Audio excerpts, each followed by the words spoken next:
This is episode 44.5 of Stay on Topic with James Post Here I am and Chris Gill. James, where can people find you on the Twitters? at PostJam9. You can find me on the Twitter at Giltastrophe. We're recording this on a very blustery March Friday evening at the Post Penthouse, and got some big breaking news. Or shouldn't say break, but the event that everybody has been waiting for. Yeah. The release of The Dirt on Netflix. Finally. Nothing. Okay. Maybe I'm the only one excited about that. No, of course, the real news we're talking about here is James Gunn has rejoined the MCU. Okay. We'll go with that. Yep. And there's also that Mueller investigation wrapped up and a report's been filed, and no one has seen it except two people. Yeah, maybe more at this point. And maybe not us. Who knows? But yeah, that was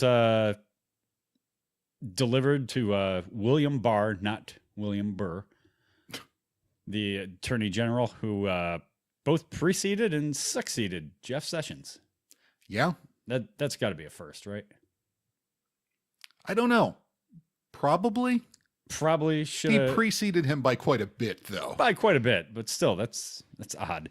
So now it's in his hands, and it's up to him whether or not to release it to the public or Congress. And Congress, the democratically controlled Congress, is really laying it on thick to get a hold of that thing, and because for them, they've got nothing to lose to demand it. Yeah. But no, you know what I found interesting, obviously everyone has talked about from the beginning that Robert Mueller is a really straight shooter and just a all about business guy. So, I don't want to read too much into sort of the media optics of anything he does, but to wrap this up and hand it over to the Attorney General at 5:00 on a Friday. Yeah. That's the dump out the trash time. That's when you put out stories you don't want anyone to see. Yeah. That traditionally that's how it works. Yeah. In politics.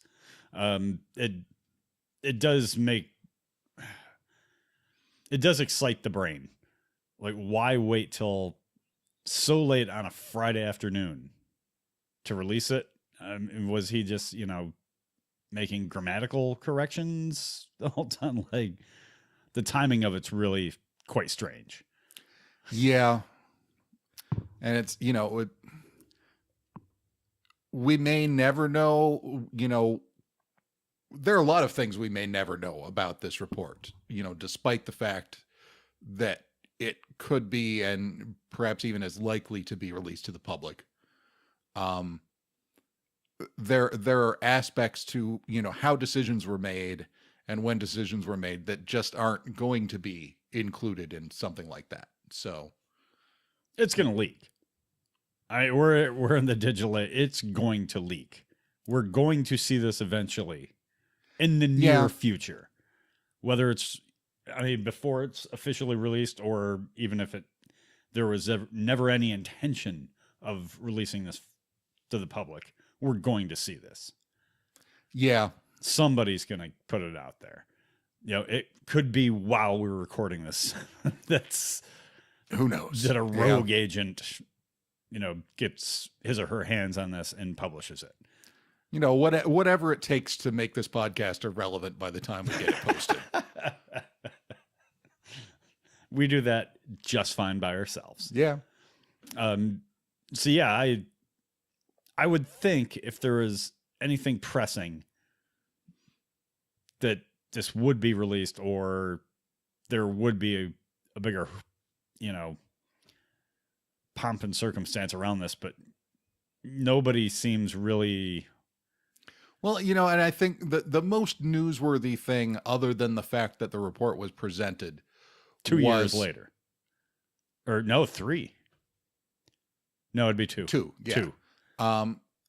was the fact that several reporters had it from a Justice Department source by about 6 o'clock that Mueller would not be recommending any more indictments. Interesting.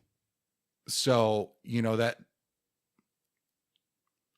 that can be read a few different ways. It's possible that there are existing sealed indictments that have not been unsealed yet. But it kind of makes it appear more conclusive that his work is done. And I just don't get the indication that, this is the smoking gun that everyone was waiting for. If I had to summarize in almost inevitable inaccuracy what I expect to hear in this report, it would be something along the lines of, while there is no compelling evidence that President Donald Trump himself took part in any illegal activities, it's clear that he surrounded himself with a culture of corruption, of pay for access, of financial malfeasance, that that kind of tone. Right. That's sort of what I'm expecting to see. Yeah. At this point, we've kind of always, like, even when it was reported that this investigation was going to be launched, I think there was a sense, at least in our heads, that there was never anything connecting the president to any collusion whatsoever. That he was surrounded by enough filth that they did all the dirty work. Yeah. And again, it's going to come down to, it's a lot like what we talked about with Michael Cohen last week or 2 weeks ago. The fact that, this is a president who seems to have hired people for their ability to get bad stuff done. Yeah. And, obviously, articles of impeachment don't require an indictment. But they require some shred of evidence. They require something. Yeah. And even if you say, hey, look at all these people that he's surrounded by, it doesn't connect to him. Yeah. So I don't think we or a lot of people give him enough credit for being that smart to not get his hands dirty. Yeah. I mean, the guy's never been brought down by any allegation. No, and obviously there have been quite a few in the past. Yeah, exactly. So, I mean, the guy is just super clever on that front. And, maybe it is exactly what it is. Maybe he really didn't have anything to do with the collusion. This could have been all the people in his campaign that were operating on his behalf, but not with his say-so. Yeah. And it's, and if at so, this point we're speculating about a report that, I don't expect at this point to see anything earth-shattering in it. I do expect to understand more. Yeah. Yeah. I mean, I'm dying to know what's in it. Good, bad, or indifferent. Just, even if it's the most boring text you've ever read. It will be. Because it's Robert Mueller. Well, and, have you ever read the Watergate report? No. Have you ever read the 9/11 report? That I actually did. They're boring. Yeah. That's the nature of government reports. Well, they're not exciting to read unless you're somewhat of an information junkie. Yeah. In that regard, those kinds of documents are extremely interesting. But yeah, they're interesting for what they contain. They're not interesting reads. No, certainly. Yeah. But yeah, so James Gunn. Yeah. I was really, I read the initial deadline report and I was hopeful that it was accurate. And 6 hours later, yep, he's in. I'm dying to know how those conversations went at the uppermost levels of the Mouse Incorporated. Yeah, and there's now a whole sort of subgenre of internet conspiracy about this issue. And it to me, I think it's best expressed in a wrestling metaphor. A lot of argument about whether this whole thing with James Gunn was a work or a shoot. Yeah. A work in wrestling being something scripted that comes out the way it was planned, and a shoot most often being a match where people actually start fighting. But something that happens for real that is unscripted. And at this point, I'm leaning toward yet another piece of wrestling jargon, which is a worked shoot. Because there are people out there saying that this was planned from the beginning. That somehow, in order to pacify everyone, in order to make sure everyone was happy, in order to get the Fox deal to go through, that they had to kick him out, but they always planned to bring him back in. Almost like the Michael Jordan, hey, look, we know you have a gambling problem. We're going to send you to baseball in the minor leagues. Yeah. But, after this, however many years, please come back. The problem with that theory is, for one thing, Suicide Squad. Yeah. Even if there was this elaborate scam to fake fire James Gunn and then bring him back later, it's hard to imagine that Disney and Marvel signed on to the idea of him in the meantime going in with their most direct competition to direct a movie. Or distinguished competition, as the case may be. So in my mind, this is where I come to the idea of the worked shoot, where at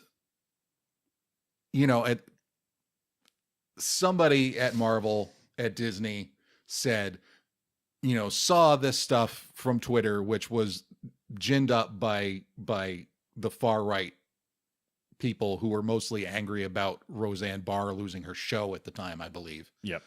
And said, well, we've got to do something. Now everybody's seeing this. We're going to fire him. Maybe they were genuinely mad. Maybe they were, so concerned with covering their own asses. Well, this is a guy in charge of a franchise that sells dolls to children. Yeah. I mean, but his offenses were years in the past. And had already come to light and been apologized for. Exactly. He was given the green light on those things before he got hired. Everyone, he came out of Trauma, which did Toxic Avenger and these Romeo and Juliet, like C movies. Yeah. He came from that environment. What the hell did you expect?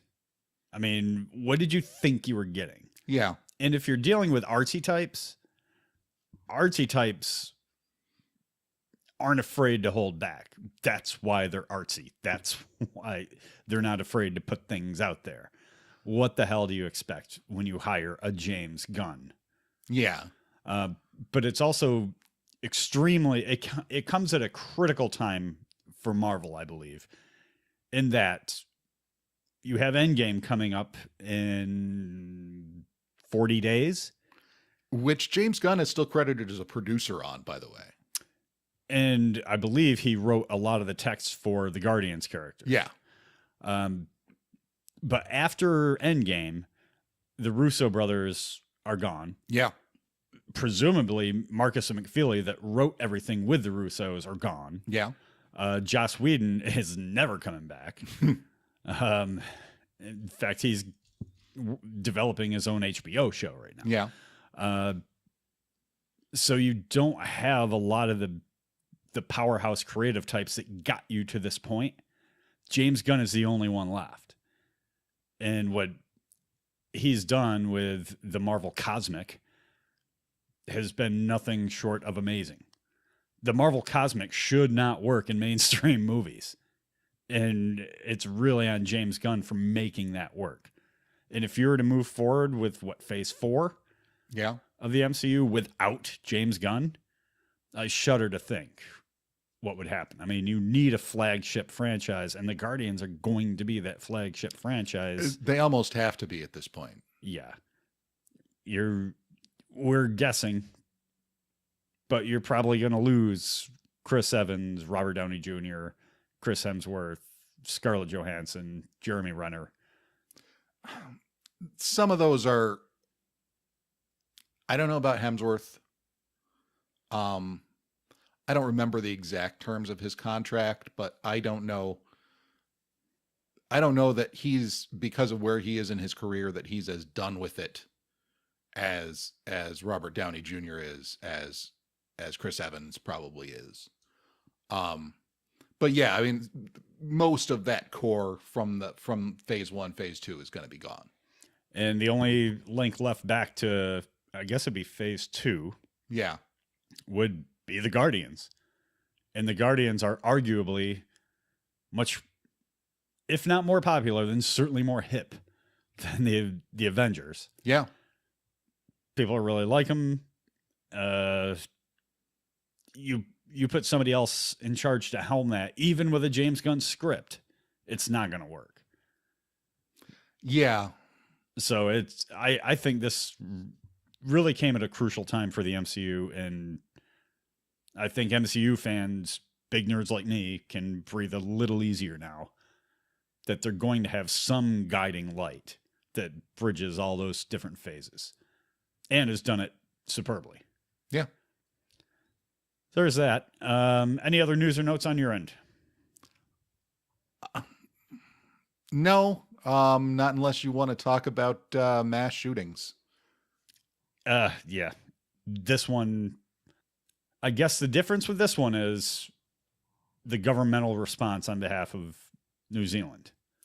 Yeah. That's really the newsworthy item to me. Not that there was a mass shooting, not that it was so horribly available to watch on YouTube. Although I think it is worth noting that the Muslim population in New Zealand is actually so small that this one attack took out 1 in every 1,000 Muslims. Good God. In the country.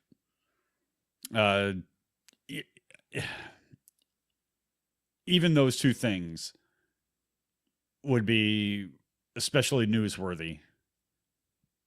But New Zealand's response almost immediately was, yep, that's it. We're banning this shit. We're done. We're never having this happen again. And this is, it's something that, there's a few things, because Americans seem to be expressing surprise at how quickly this has happened. And for one thing, they've sort of done this before. New Zealand? They had a mass shooting in 1980. And they introduced a lot more gun restrictions then. But there's a lot of fundamental differences between guns and laws in New Zealand and in the United States. For one thing, there's only 1.5 million guns in circulation in all of New Zealand, as opposed to 400 million in the U.S. And I'm pretty sure the shooter in New Zealand was carrying about 1/8 of every gun. Yeah. And the other thing is, the basis of gun ownership in the law in New Zealand is fundamentally different than it is in the U.S.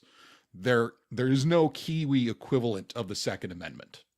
And in fact, if you want to purchase a gun in New Zealand, you have to provide a legally accepted purpose for its use in order to buy it. So there's a very different sort of legal standing for gun ownership in New Zealand than there is here.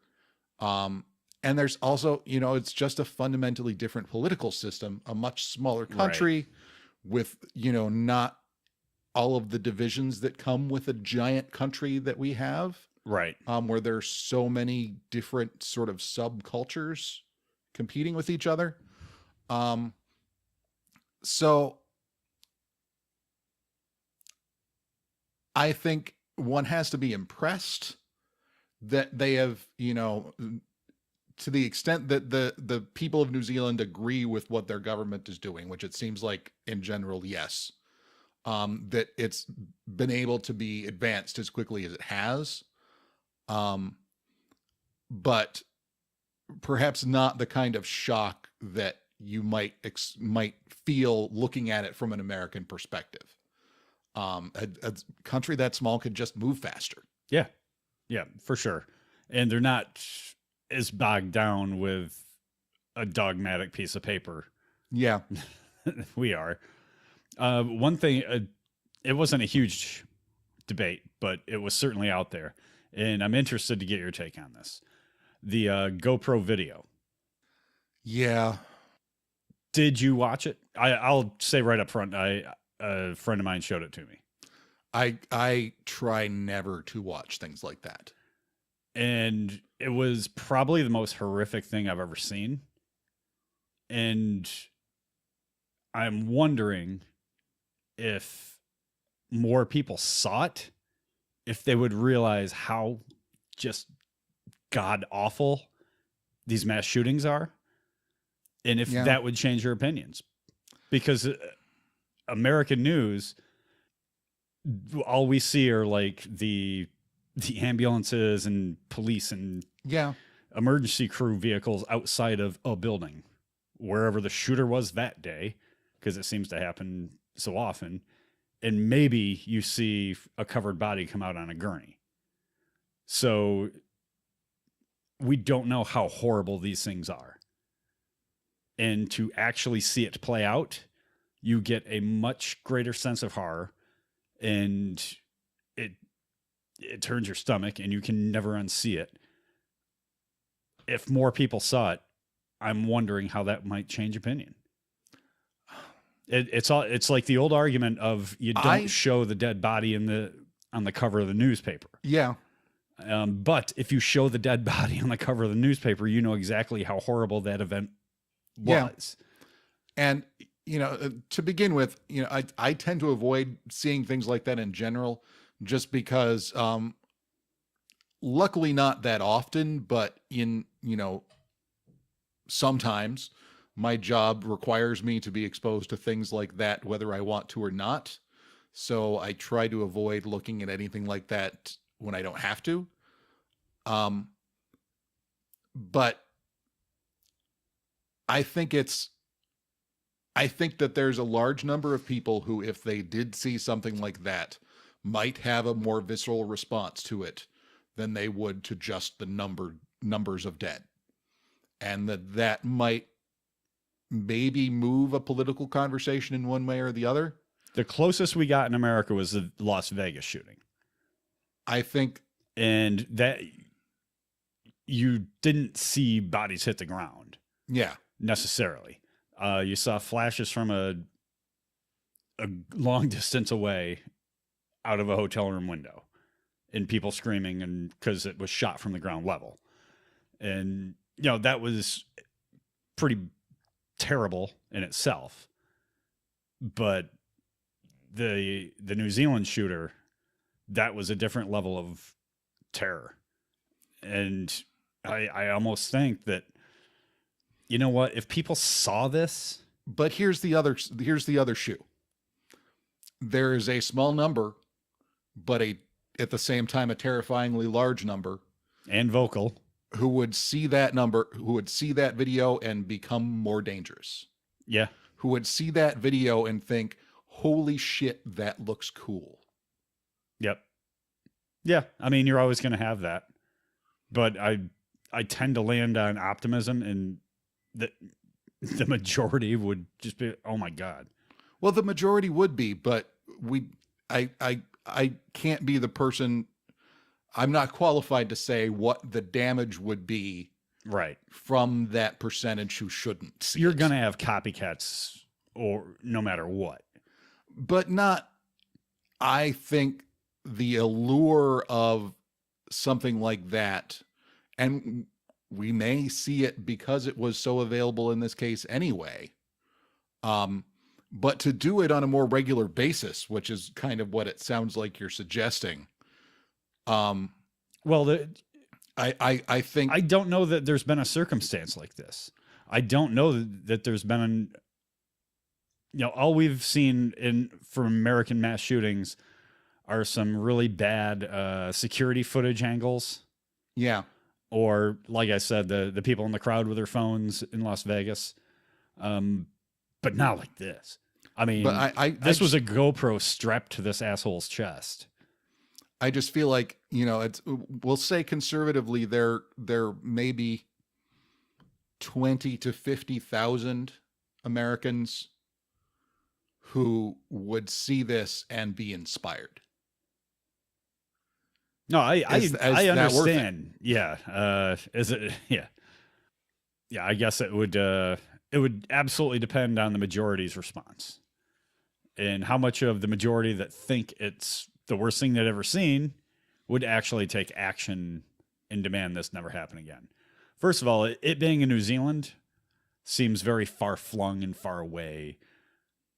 But yeah, if this was somebody in a grocery store in Gary, Indiana, I think we'd have a much different take on it. And I don't know. I mean, I don't know. Yeah. That's been gnawing away at me for, a week. Yeah. Basically. Wow. What a way to segue into our main topic. Not a good way. Unless you have anything else. No, I think I'm done. No, we just like to, bring the show down before we bring up the main topic, which is, again, Woodstock 50. We can't let this topic go because this is happening at the racetrack located closest to the Stay on Topic recording studio, Watkins Glen International racetrack that pretty much spurred our love of cars and auto racing is now going. I grew up near Indianapolis, so. Oh, that's right. You're one of those. Those circle track guys. Woodstock 50 is coming to Stay on Topic's home race course.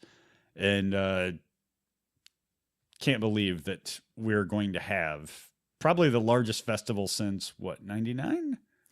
The largest is, it's not going to be large. Most prestigious, most decorated. Yeah. I mean, we touched on it last week, and we were dealing with an unofficial lineup, or last episode, rather. Yeah. Now we have an official lineup. Mm-hmm. Day one is going to include The Killers, Miley Cyrus, Santana, Lumineers, Robert Plant, John Fogerty. My God, there are many more, but those are the biggies. Day two is going to have Dead and Company, Chance the Rapper, Black Keys, Greta Van Fleet, which a lot of people are psyched about, Portugal the Man. Let's see. No other real. I mean, there are a bunch of bands, but we're not going to name all of them. And then day three wraps up with Jay-Z, Imagine Dragons, Halsey, Cage the Elephant, Brandy Carlisle, related to Belinda.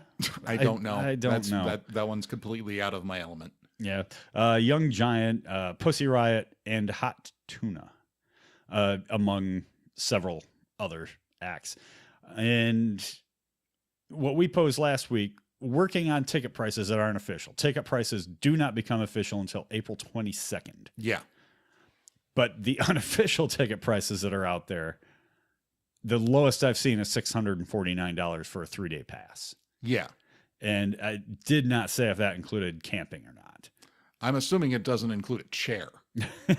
Yeah. Now, where are you at with this? Are you going? I don't think so. Not at those prices. If those prices stay that way. Yeah. Even if they drop by $200, let's say they're $450 for a 3-day pass. It was going to take me a lot to get me to something like that anyway. The crowds and the noise, it's not really that much my thing to begin with. It's tough to get you to an IndyCar race, and there is no crowd at an IndyCar race unless you go to Indianapolis. But yeah, everywhere else in the world, no. So we posed a question.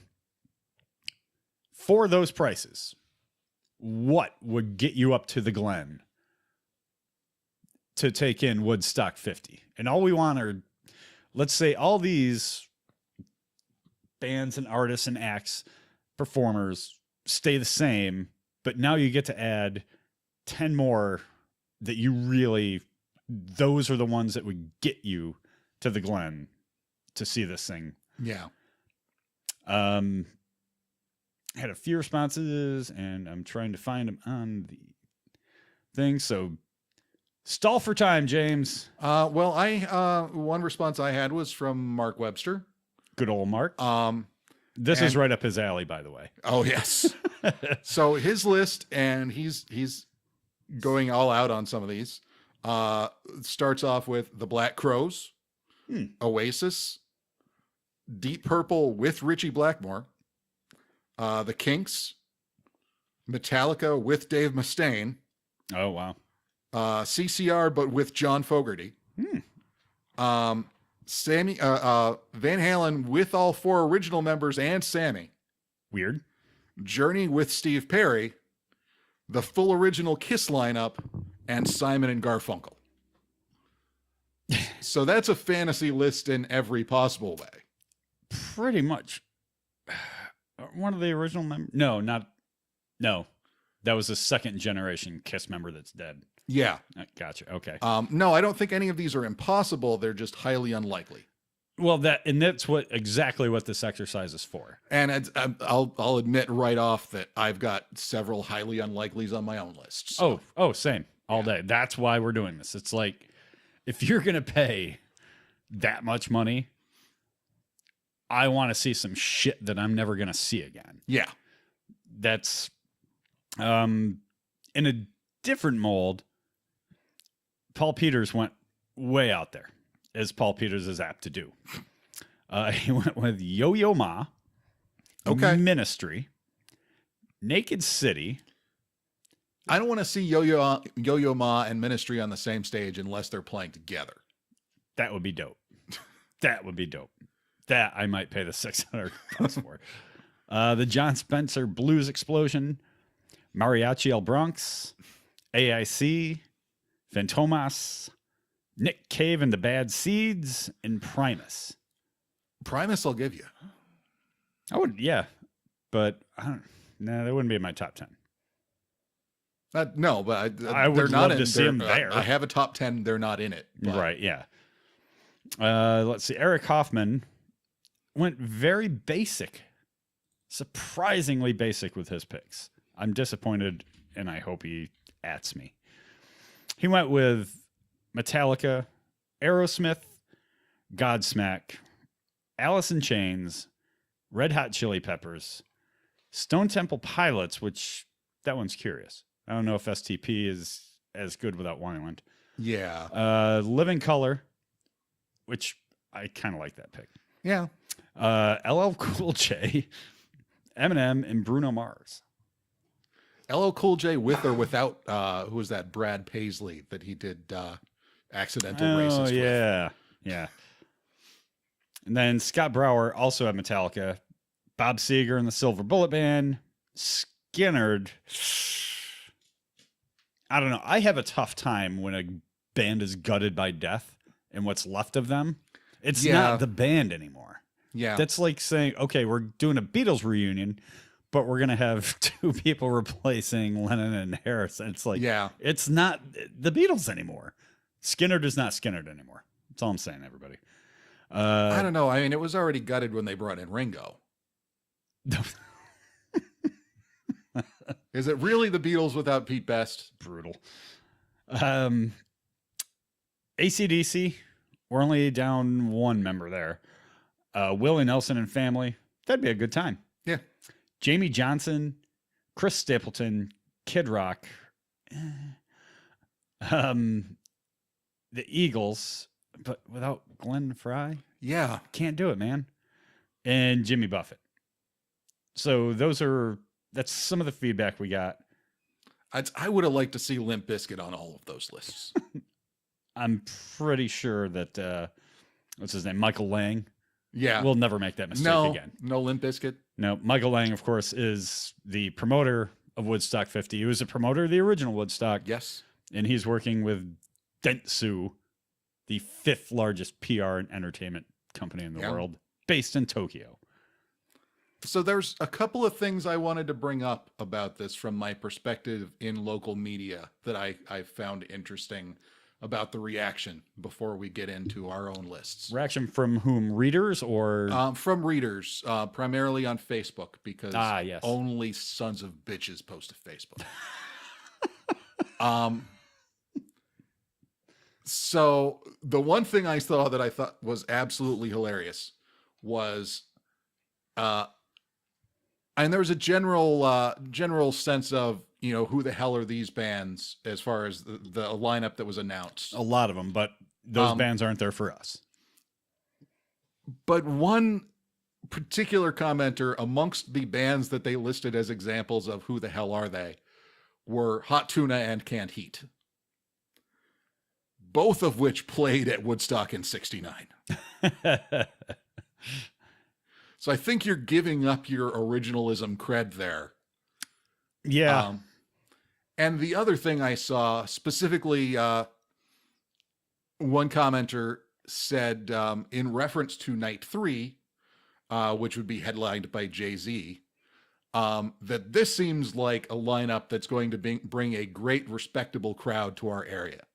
And as I read that comment... I can only read that with snark. As I read that comment, I thought I heard a noise. It was like a whistling, but it was as if it were above human hearing. I'm not sure. It could have been my imagination. That is not the first time I've heard that. Yeah. That same sentiment echoed by sons of bitches? Stupid fucking people. Yeah. I mean, really, come on. Yeah, I've heard the same kind of thing in conversation, not that I was involved in, but overheard, and I was like, come on, man. Aren't we fucking past this yet? Apparently we're not. Good God. Oh God, I mean, it was like it was 1990 because I saw people saying that rap and hip hop isn't even music. One of my top 10 is rap. Yeah, I've got a couple. Yep. And I'm leaving Jay-Z in the dust, but we'll get to it. See, I'm not hip to Jay-Z, I guess. Oh, Jay-Z is great. I'd love to see Jay-Z, not in this situation at this price.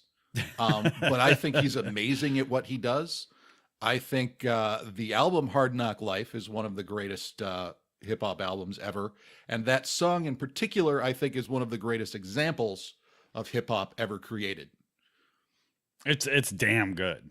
Because he actually uses his voice as the primary rhythmic instrument on that song. And that is sort of the platonic ideal of hip hop, of rap, and not approached that often.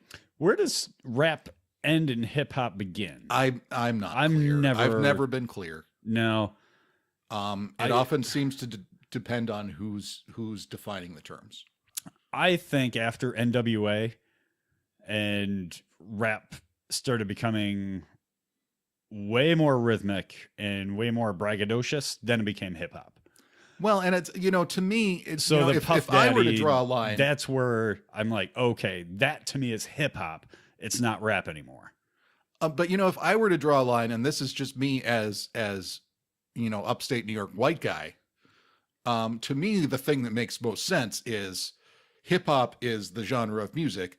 Rapping is what the guy on the track is doing. And Yeah. to me, that's a clear distinction, but I don't know. Yeah, it just seems to me that what the hip hoppers are doing now versus what Run DMC was doing, they are two very different things. Yeah. That's like trying to put Iron Maiden in the same category as Metallica. Yeah. Yeah, you can lump them as heavy metal, but wow, they're worlds apart as far as what they're doing. but we're talking about a long period of time too. So, genres change. Oh yeah, for sure. So, And it's fair to say that given, 40 years at this point of the existence of rap and hip hop, we're probably due for some subgenres. Yeah. Isn't that amazing that an entirely new kind of music has existed as long as we've been alive? Like, Yeah. because you think to rock and roll, you're like, well, it's always been there. Blues always been there. Swing, whatever. That shit was always there. I think the only, and even punk, there was proto punk, like the MC5 that existed before we were born. Yeah. But rap, that was born like squarely in our lifetime. Yeah. And it's just really a weird. little bit before I was born, late 70s. Yeah, you are. I was born in 79, so. Yeah, I was 73. Yeah. So like, the New York City blackout happened while I was alive, which really brought rap to not. But basically, we became aware of rap at the same time as everyone else did. Yeah, it's as far as the general public. Pretty much, like it's pretty cool to live through that. I guess disco did technically, disco is really credited like 75 to 79, 80. Yeah. It kind of petered out by 80. Punk, again, there was punk before, just nobody called it punk. Yeah. So, okay, well, back and forth, I'll start with one of my picks on the list. This one's very basic, but it's wrapped in a larger package. I want to see Iron Maiden doing the hits with some guests dropping in on guitars and things like that. Okay. So just basically Maiden up there doing greatest hits with the full Iron Maiden stage show, which if you've never seen it is pretty impressive. Yeah. That's it's my most basic pick. Okay. What would you like to see as one of your ideal lineups to pay $600 to go see? So my first pick, there's sort of a common theme in my first couple of picks. My first pick is Led Zeppelin. Okay. And shit, I should have led with that one and we could have riffed off this, but you go with yours and then I'll add an addendum and that'll count as one of mine as well. But no, so, Robert Plant's going to be there. Yeah. So it's, you just have to get Jimmy there. But it's one of these, and my second one is kind of the same way where it's nobody's dead. It's just a matter of getting them on the same stage. Right. It's maybe the greatest group still around that you could still get to play. Probably. If you could just get them to play. Yeah. Yep. The only thing I added was I want to see a Mike Portnoy himself or a Portnoy level drummer filling in. Yeah. They did the Jason Bonham thing, and I know why they did it. It was very nice. But he is not a very accomplished drummer. No. He's a decent rhythm drummer. I want to see somebody at the Bonham level on that kit. Yeah. And adding their own little twists and wrinkles to add something a little new to some very old songs. Yeah. So we're of the same mindset there. Get the surviving members of Zeppelin up there and put a really accomplished drummer behind them. Yeah. That alone might make me consider the price of admission. So you go ahead with your next one. So my next one is along the same lines, which is Pink Floyd. Okay. Yep. All you got to do is get those guys in the room. And I don't, again, this is such a basic pick. I feel like there's not really that much to elaborate on.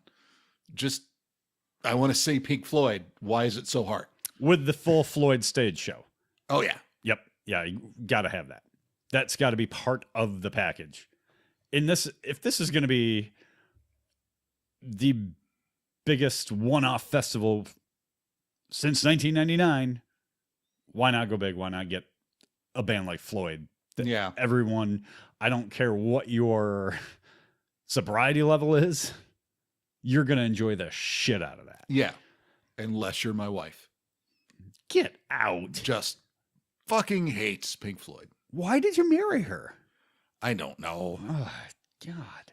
She's not listening, is she? I can't imagine. Okay, good. Yeah, my next one, and this is just my fantasy. No one else would be amused by this at all. I want a Revco All-Star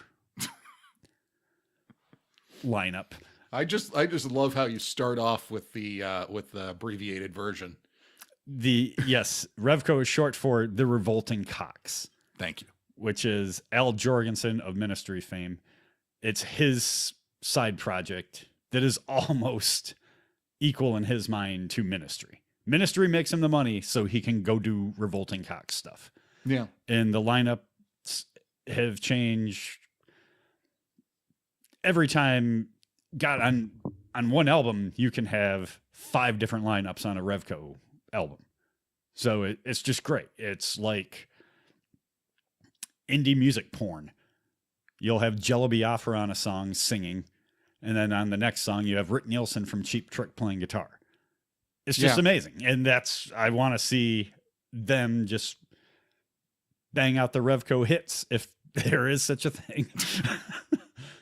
There is not. No. Obviously, this would not be on the main stage. And I would be the only one in attendance. Me and a couple like junkies thrashing around the back or something. So yeah, that would push me closer to spending $600 on the weekend. How about you? What is edging you closer to hitting that buy now on Fleetwood Mac? Okay. Even though they do this reunion thing all the time. They break up, they get together. Hey, it's a reunion tour. It's like, no, it's fucking now. You just did it 5 years ago. And it's not, there's nothing special about it except they're just a great band. They play well together.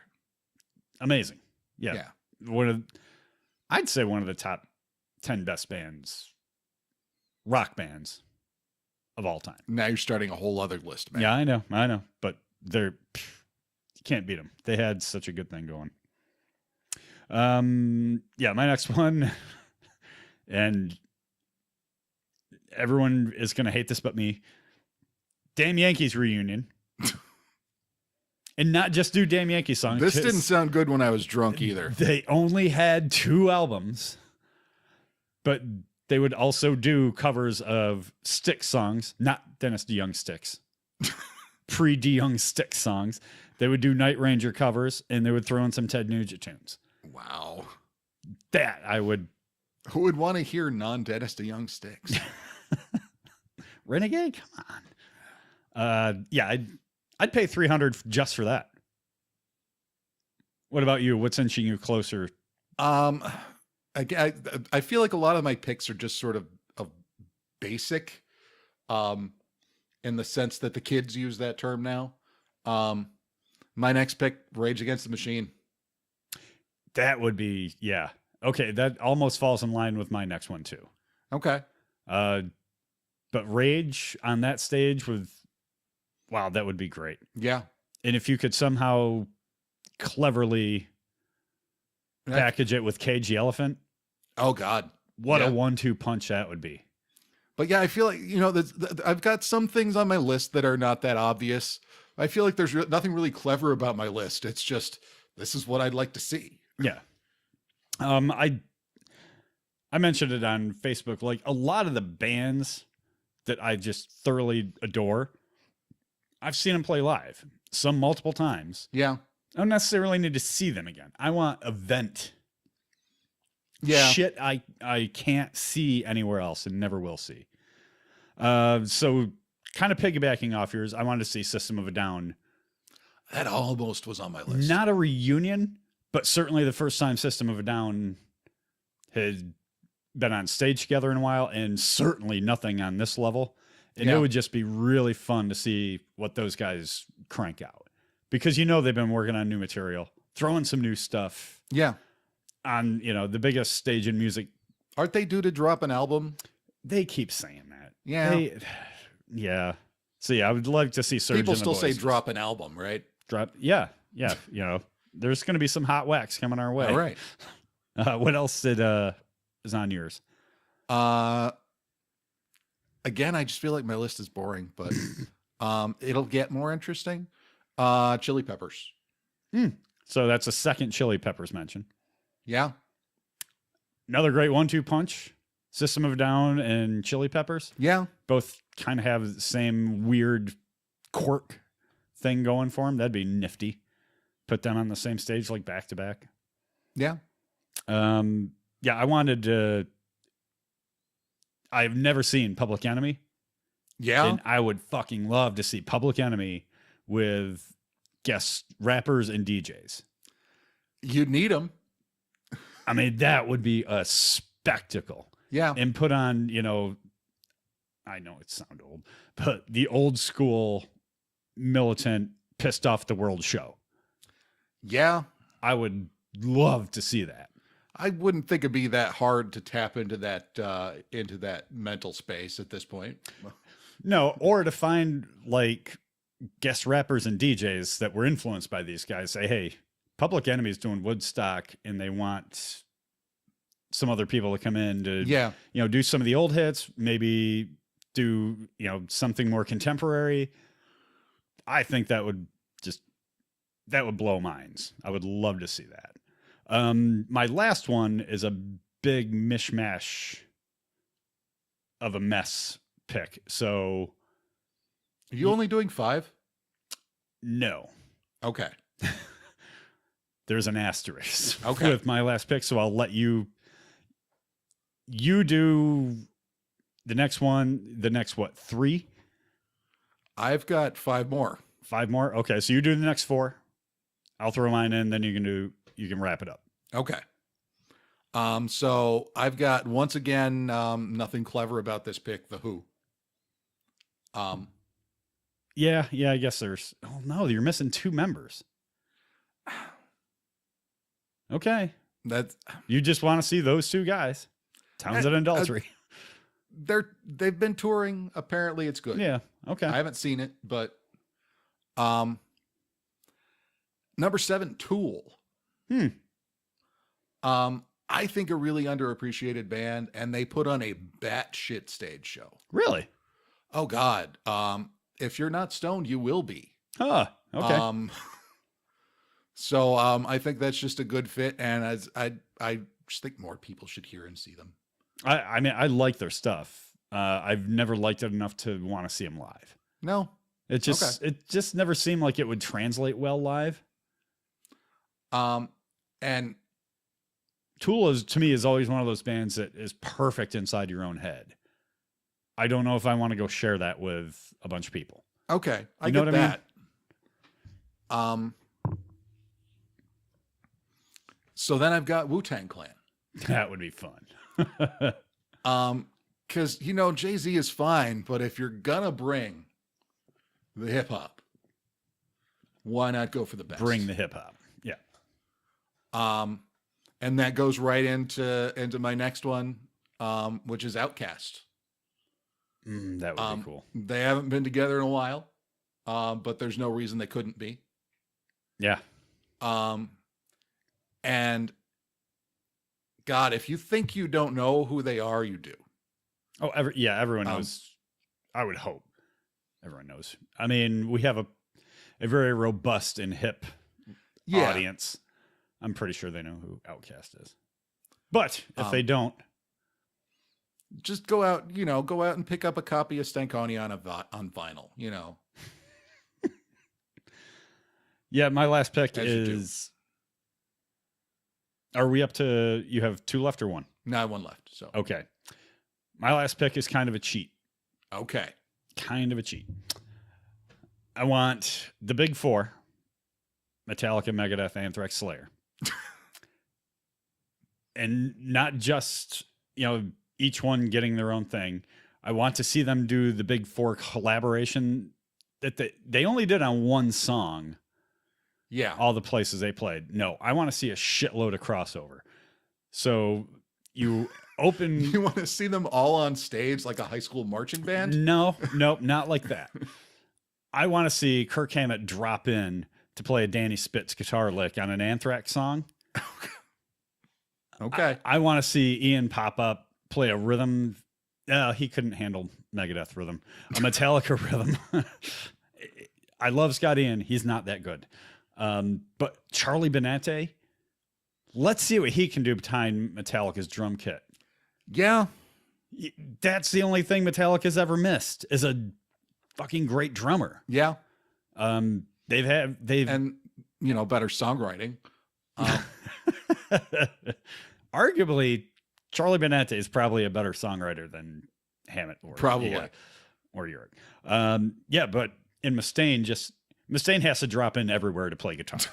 He just has to.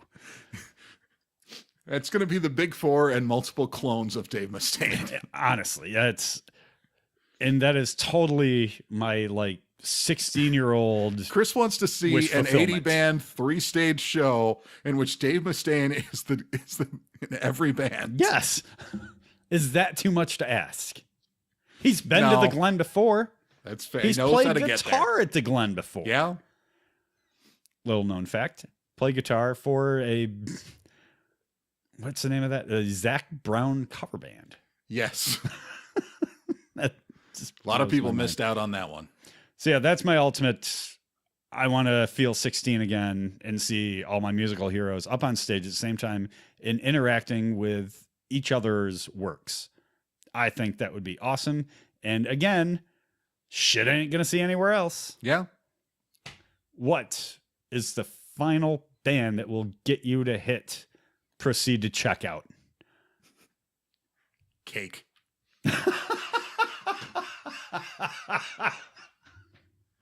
Play us out, James.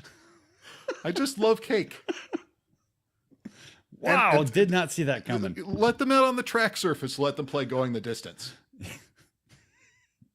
You went basic the whole time. This was like a bait and switch.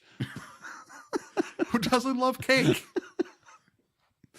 So I don't know how long each artist is going to get up on stage. Yeah. Let's say 45 minutes, hour, maybe. Maybe. But they're going to have multiple stages. So whichever tiny stage Cake is on, do they have enough material to fill that time? No, they're going to be on the track. Oh, God.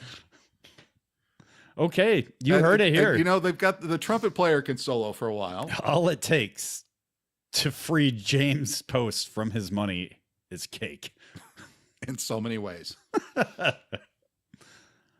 Well, this was fun. It was. And I can't wait till Watkins Glen throws another giant music festival to do a podcast like this. Yeah, and that's probably what it'll take to bring us back on schedule. And yeah, this one was a little weird. We went really goddamn dark. A little bit. But we brought it back. I'd like to think so. Until next time. Oh, I have ideas for the next one.